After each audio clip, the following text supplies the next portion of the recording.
ម្ចាស់ page ផលិតវីដេអូមិនសមរម្យធ្វើឲ្យបាត់តម្លៃព្រះសង្ឃចេញមុខសំទោសប៉ុន្តែមហាជនប្រតិកម្មចង់ឃើញក្រសួងធម្មការនិងសាសនាដាក់ពិន័យ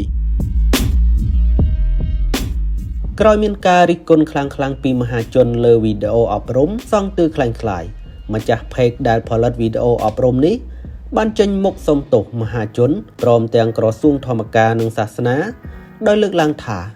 ជាវីដេអូចាស់តាំងពីឆ្នាំ2024និងបានលុបយូរហើយក៏ប៉ុន្តែបែរជាមានបណ្ដា page ជាច្រើនបានយកមកផុសបន្តនាពេលនេះទៅវិញតាមរយៈលិខិតសំទោសម្ចាស់ page យ៉ាណូស្រុកស្រែ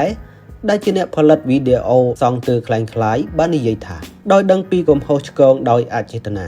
និងខ្វះការយល់ដឹងផ្នែកព្រះពុទ្ធសាសនាក្រុមការងាររបស់លោកបានលុបវីដេអូនេះចោលរួចហើយក្នុងនាមម្ចាស់ page លោកពិតជាបង្ហាញការសោកស្ដាយចំពោះការផលិតវីដេអូនេះ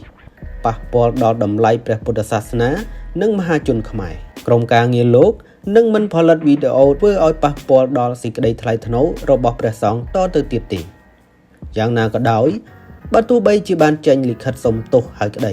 ក៏ប៉ុន្តែមហាជននៅតែមិនអស់ចិត្តទេដោយស្នើឲ្យក្រុមការងារម្ចាស់ page នេះត្រូវចេញមុខតាមរយៈវីដេអូជាសាធារណៈ